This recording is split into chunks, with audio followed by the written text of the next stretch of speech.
Hello Capricorn, Sun, Moon, Rising, at Venus signs. Kamusta po kayo? Sana po nasa mabuti kayong kalagayan. Welcome back po sa Star Tarot. Kung bago kayo dito, welcome din kayo. Thank you sa inyong support. I truly appreciate it and God bless you all. Tignan natin po ang mga messages ninyo for today. Unahin natin ang mga trinkets. Yan, so tatlo agad. Beautiful. So we have the owl. Ayan. So yung owl po, this symbolizes change and transformation and also intuition. Kaya most likely, may mga divinely guided kayo, no? May mga gabay, may mga siguro signs, symbols, synchronicities kayo na natatanggap dito, no? From the divine to guide you, to help you, no? As you navigate these changes na maaring mangyari sa buhay ninyo. So we also have the coin. Ayan. So this could be wealth coming in. This could be financial gain na parating sa inyo. Maaari din na plano, no, na mag-invest kayo ng inyong mga kaperahan somewhere. Maaring ganun din ang ganap.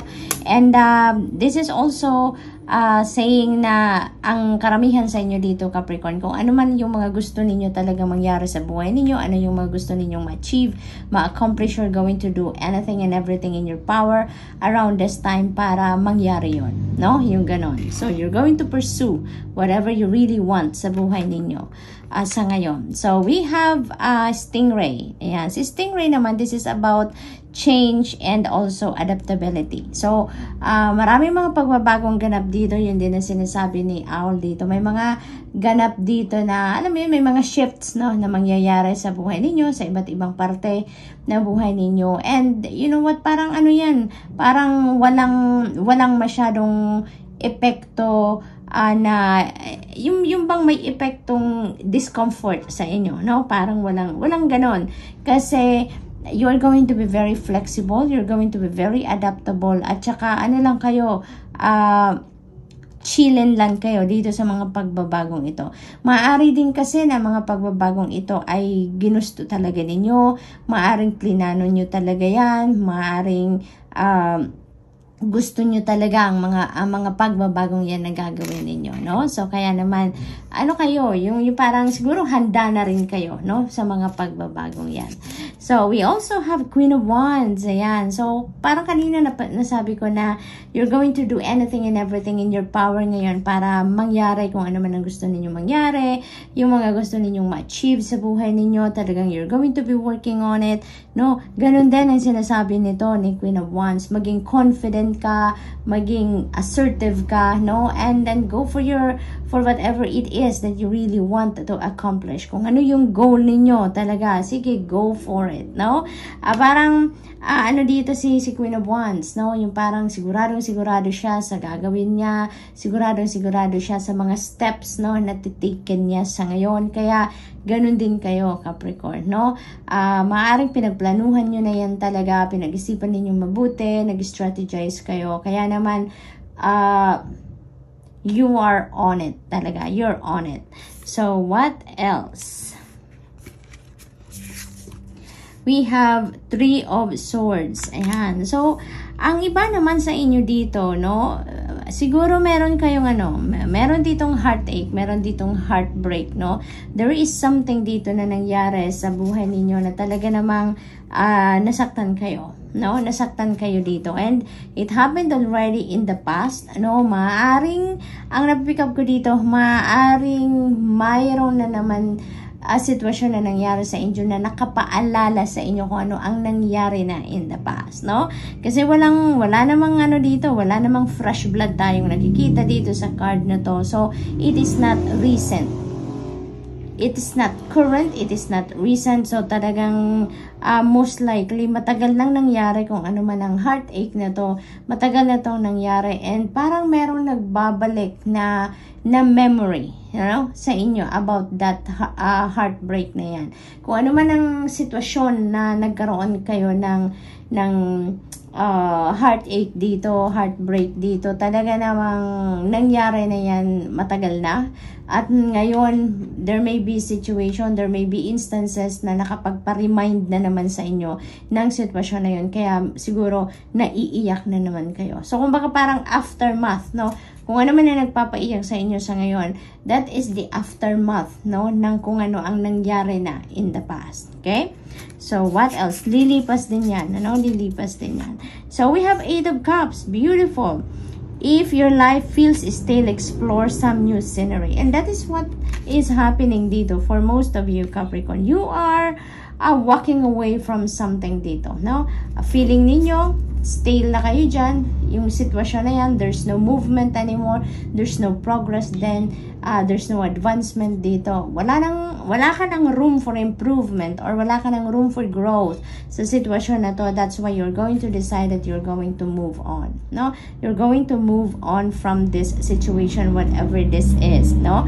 Parang wala ka nang maibibigay pa, no? Wala ka nang maibibigay pa. Wala ka nang maiko-contribute pa dyan, no? Yung, kumbaga, tapos na ang iyong mission, no? Dito sa sitwasyon na to. Whatever this is, no? Tapos na ang mission mo dyan. Tapos na din ang mission sa'yo ng sitwasyon na yan or even tao na yan, ano? Kaya, it's time for you to part ways. It's time for you to move on, no? At dito, where you are heading is illuminated kayo, no? Yung daan patungo doon sa kung saan man kayo dapat makarating is being illuminated for you, no? May mga stars dito, so you are divinely guided kung saan kayo dapat pumunta, kung anong path ang dapat ninyong tahakin sa ngayon. So this is divinely orchestrated, no? Kasi ginagabayan din kayo kung saan kayo dapat pumunta, kung ano ang daan na dapat ninyong tahakin sa ngayon. Parang iniilawan na yan ng Divine Universe para sa inyo so that, makita ninyo agad na dapat doon kayo tumungo, diba? And where you are heading here is, doon kayo magiging masaya, doon kayo magiging productive, doon kayo mas magiging effective, no? Sa kung ano man ang inyong ginagawa, may contentment, may happiness, may harmony, no? Magiging masaya ka, no? Where you are heading from here on is doon ka magiging masaya, no? May contentment ka dyan. So, good luck, Capricorn, and that's all I have for you for today. I hope nakatulong ang mga mensahe ito in some way. Thank you for watching. Love and light. Namaste. Hello Virgo, Sun, Moon, Rising, and Venus signs. Kamusta po kayo? Sana po ay nasa mabuti kayong kalagayan. Welcome back po sa Star Tarot. Kung bago kayo rito, welcome din kayo. Thank you sa inyong support. I truly appreciate it and God bless you all. Tignan natin ang mga messages ninyo for today. Unahin natin ang mga trinkets ninyo, Virgo. So, we have Baby Boy. Ayan. So, si Baby Boy naman, this represents new beginning, no? May fresh start, may mga bagong simula dito sa buhay ninyo, sa kung anumang parte ng buhay ninyo, no? Kayo lang ang tanging nakakaalam niyan na kung ano yung merong pagbabagong magaganap dito and you're going to start fresh, no? Sa kung anumang sitwasyon na yan. Maari din, ang iba sa inyo is welcoming a new baby, no? This could be a baby boy or a baby girl coming in sa pamilya. Maaring kayo yung mga maaring kayo, maaring yung person ninyo or kapamilya ninyo or kaibigan, pamangkin, mga ganon, no? Ang mag-welcome ng bagong baby sa pamilya. So, that is also possible. So, ham sa hand. Ayan. So, this is about protection and strength, no? So, maaring yun ang mga kailangan ninyong pagtuunan ng pansin ngayon on how you're going to protect your energy, protect your possessions, protect your valuables, no? Protect yourself, no? Everything. It's about protection. Depende sa inyong sitwasyon, ano? And this is also about dispelling negative energies. So, maybe, Virgo, ang iba sa inyo siguro, talagang meron kayong mga ginagawang siguro mga ritual or prayers, no? To dispel negativity, no? Sa inyong energy field, sa inyong sarili, sa inyong environment. So, most likely, regularly ninyo yung ginagawa, no? So, just continue doing that. So, we have the owl, and this is change and transformation as well, no? So, talagang meron ditong mga pagbabagong magaganap. Kaya nga, meron kayong new beginning energy. So, meron kayong mga tatapusin na, meron kayong isasarang pinto na, may mga closed chapters na dito sa buhay ninyo, and you are welcoming newness. You are entering a new chapter in your life, new phase in your life, kumbaga, no? And this is also about intuition. So, kung ano man ang mga pagbabagong itong mangyayari sa buhay ninyo, feels like you are divinely guided, no? So, this might be divinely orchestrated talaga ng mga pangyayari sa buhay ninyo, no? Nakaplano na to. This is according to the divine plan. Kaya, the things are unfolding according to the divine plan talaga. Kaya naman, divinely guided kayo, ginagabayan kayo, binibigyan kayo dito ng mga enlightenment, clarity, you know, to guide you, to help you navigate the situation, no? Lalong-lalo na itong mga pagbabagong ito.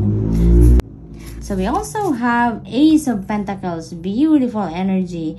What an abundant opportunity. Beautiful, beautiful. This is really gorgeous, Virgo. Kasi, this is money, this is wealth, this is financial gain, no, na parating sa inyo dito. And it could be, it could come from different sources. We never know kung saan ito manggagaling. Exactly, diba? Pero, ano to, it could come from a gift sa inyo. Maaring may magbibigay sa inyo ng pera, may magpapamana sa inyo ng malaking kaperahan. That is possible. This could be windfall, you know, maaring panalo ito sa lottery or sa other game of chance, mga ganon. Or it could be something na galing sa inyong trabaho, maaring ganon, diba?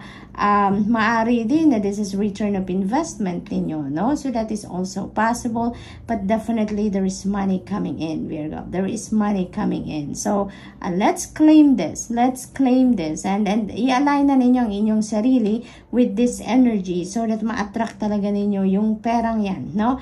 Yung mga financial blessing na yan and financial opportunities, no? To come into your life, no?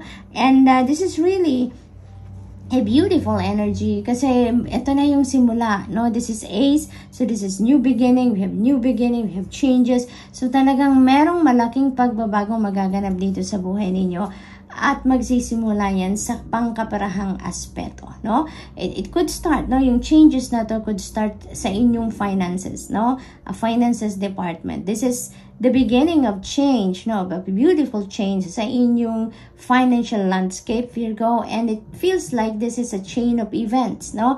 Sa buhay ninyo. May series of changes dito. At kasi magsisimula ito sa pangkaperahan and it will change other areas din, no? Ng buhay ninyo na magsisimula lang dito sa prosperity and abundance na makakamit ninyo sa ngayon. So, good luck, Virgo, no? Good luck. So, what else? We have Two of Swords. Ayan. There are indecisions dito na kinakaharap ang iba sa inyo. Maaring that is related to pera, no? That is related to pagmamanage ninyo ng pera. Where are you going to put your money? How are you going to invest your money? Or, you know, mga ganon. Kung, siguro, pagdating din sa trabaho, maaring meron kayo dito mga job offer na more than one job offer, no? Kaya, maaring nalilito din kayo kung ano yung kukunin ninyo, kung alin yung mas makakabuti sa inyo. So, maaring may indecision kayo dito, no? But, you know what? Tignan ninyong maigi ang inyong sitwasyon, no? And also tune into your intuition. Tignan ninyo kung ano yung bulong sa inyo ng inyong intuition. Because, you know, yung intuition na yan, that is a direct message, you know, from the divine. So, listen. Listen to the guidance of the divine because it will always lead you to the best option, to the best choice, no? To the best decision. Kaya, isipin nyo din, ano ba talaga ang pinakagusto ninyong gawin? Ano ba talaga yung gusto ninyo? Ano ang sinisigaw ng puso ninyo? Diba? Yung ganon. So, what else? We have Two of Pentacles. Wow. So, we have two twos, no? Two Pentacles and Two of Swords. So, this is Master number 22, no? Double two. Virgo.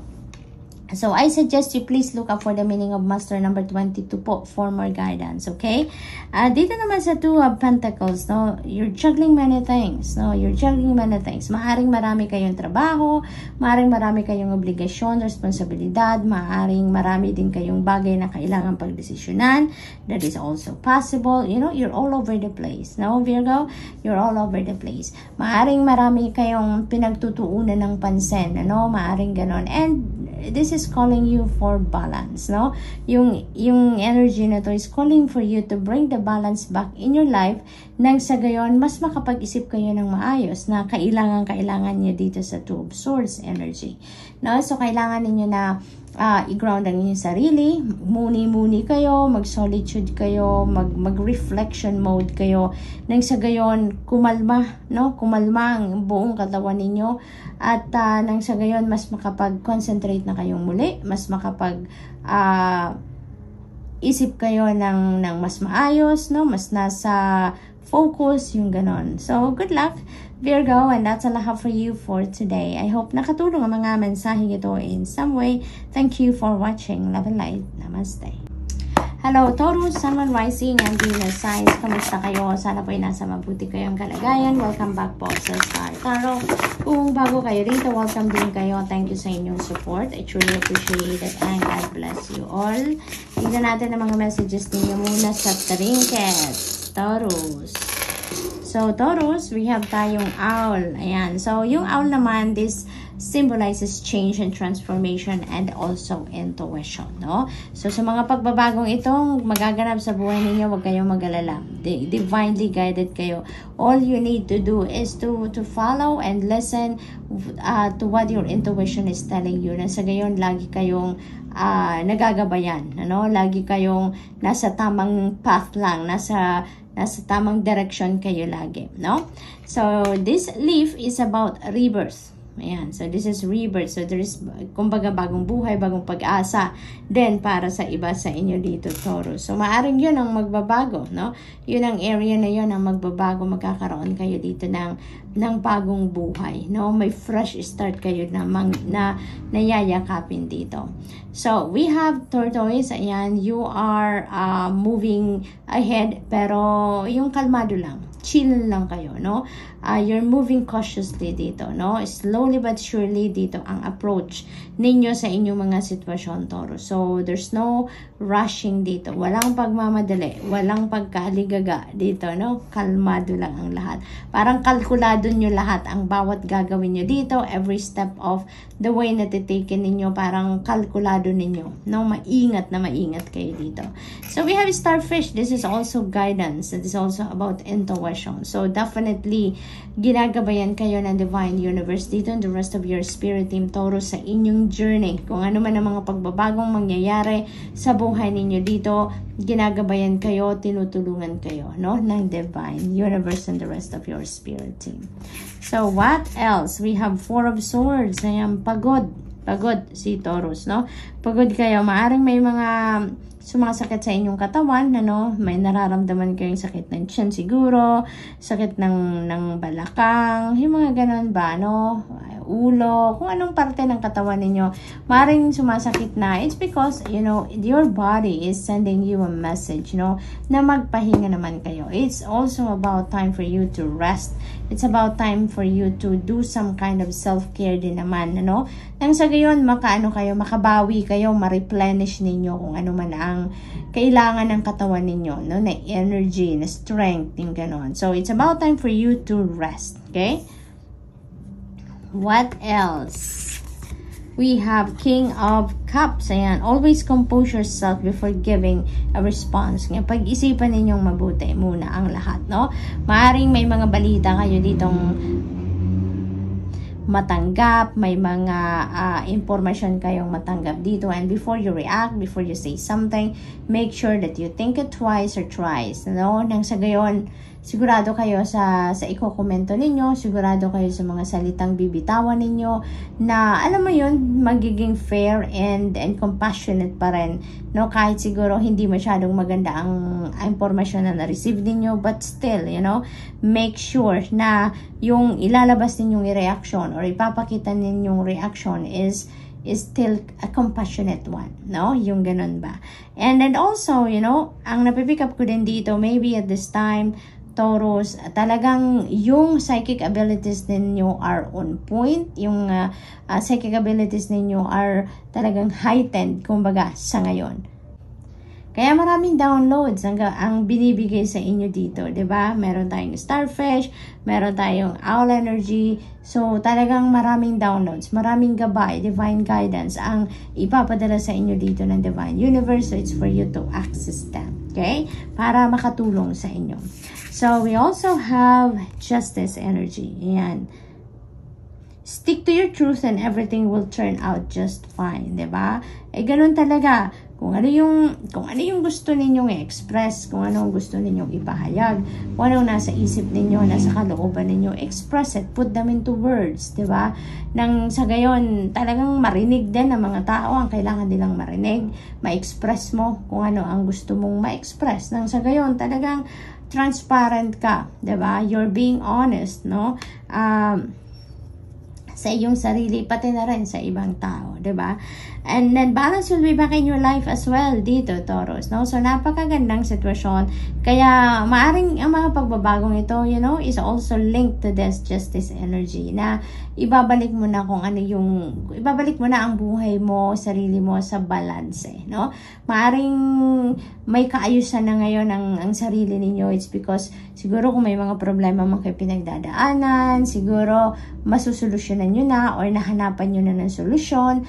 Maaring kung meron kayong mga challenges sa buhay na pinagdaanan or pinagdadaanan, things are going to change for the better, no? Kaya maibabalik nyo na ngayon ang sarili ninyo sa sentro, makakapag-focus na kayong muli kasi hindi na kayo madidistract at wala na kayong stress, no?